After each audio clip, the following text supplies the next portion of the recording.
Monday, August 23rd. Last week, I was awakened by the compactor and the deep rumble as he made pass after pass, getting the soil ready for the footings of the next retaining wall.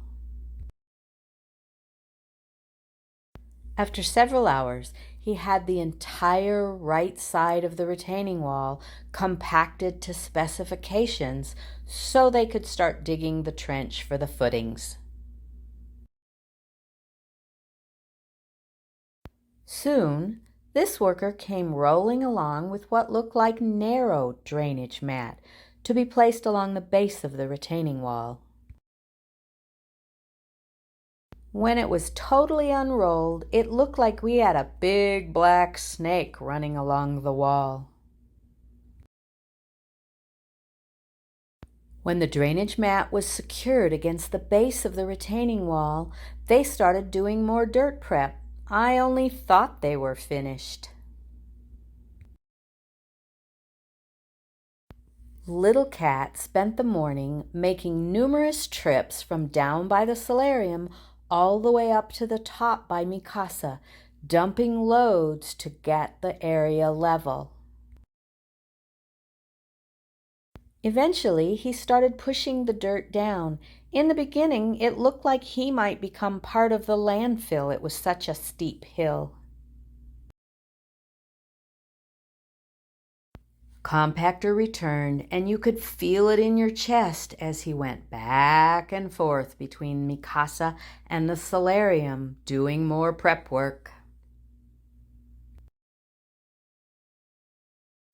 Inside my apartment, I heard a loud, metallic rattling and looked out to find the driver with the hood up, gazing into it and muttering. I'm not sure how they fixed it. Next morning, someone had sprayed hot pink lines to tell them where to dig the footings, and they were digging and compacting and digging and compacting through the entire morning.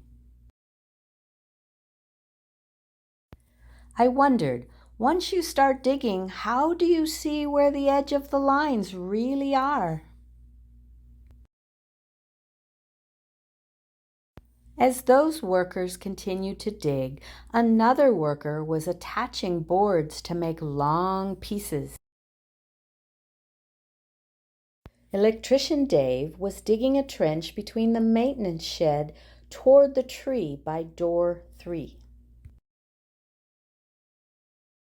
It gets a little hectic when Skytrack arrives and wants to deliver a trash bin.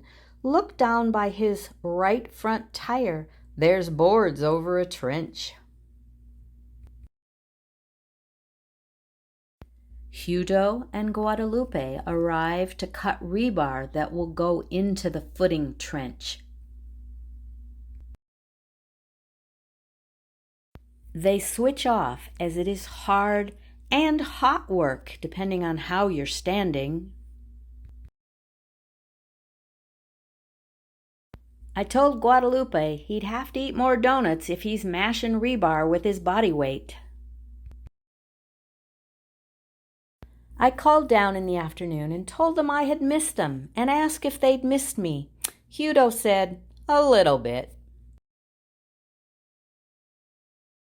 On the Southside Solarium, Regenio is putting in black foam insulation around the windows to keep the weather out. In the afternoon, Regenio and Orlando were lifting windows up to the top to fit into the black frame. They said they weighed 68 pounds each. No wonder these guys have muscles, and I'll bet sore backs at the end of a day like this. Next morning, Orlando said he was trying to be really quiet as he installed the black foam insulation. I thanked him as I went to get coffee. Another day, my friend Tony returned with his blue and white pumper truck. It was quiet, so I was able to say hello. This looks a little hectic to the observer, but makes perfect sense to the people involved. As morning ran into lunchtime, the big machine pumped concrete into the footing. It was about a foot from the building. Was a little nervous. Pouring this footing was a little more difficult than the last time. The snake is riding between sharp rebar, so the worker has to climb over the fence, wrestle the hose up and over the rebar to move toward the solarium. Okay, just bend the rebar out of the way.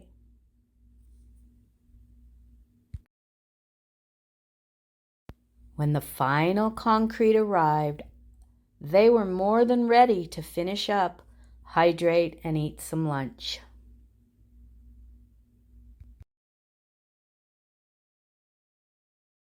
When I called down to thank them for working so hard, they were grinning and laughing and teasing as usual.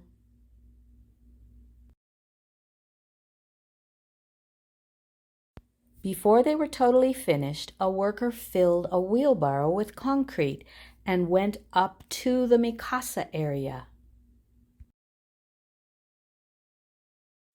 It took about another half hour for them to fill the forms that would become light bases for the sidewalks in Mikasa.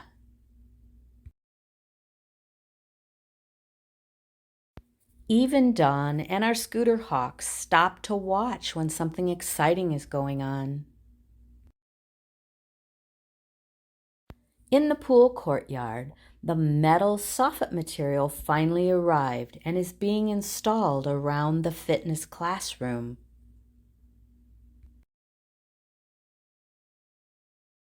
With all the reflections in the glass, it's difficult to know what's real and what's in the mirror. More metal being installed on the soffit outside the new Sandia dining room extension. Nikki Harnish sent me pictures of the machine chomping up the weeds and turning it into good mulch under the sod. Walking up the south side, the fire safety truck left us some interesting souvenirs. Worker named Julian gave us really bright, shiny red knobs and steering wheels and gauges. All around the AL atrium, workers are digging holes for landscaping, drip system, and plants, maybe even a tree or two. On the north side, the gray framing of the window in all the creases and around the vents has almost reached the west end. More scritching can be heard as you walk by, as the white insulation is getting smoothed out to accept the next gray coat. One day, Alonzo emailed and asked if Wilbur could come out and play.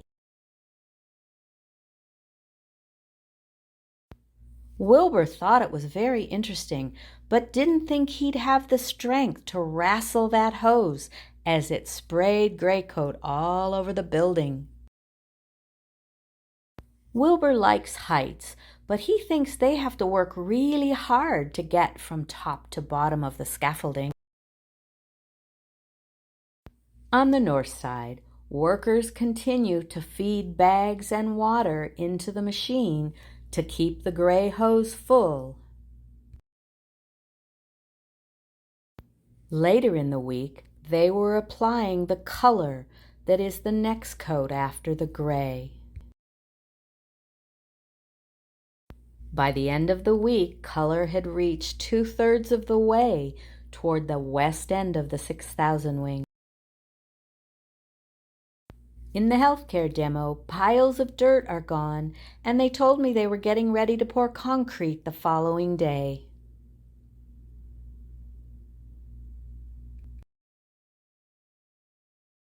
Back under my balcony, Orlando and Eugenio are starting the work to cover the white insulation.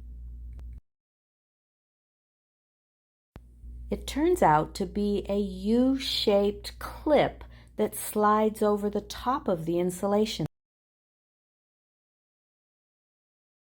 Dave and his guys are pulling wires to connect all of the light poles from New Campus to Main. Hawk has been hanging out next to David Devine's bike, and he still doesn't know why he can't have saddlebags and more chrome. He's just as big. Looking at it from the other side, he's not as big as he thinks he is. When are we gonna stop having this conversation? Moon is almost full. I wonder if that's what's making Hawk kind of weird this week.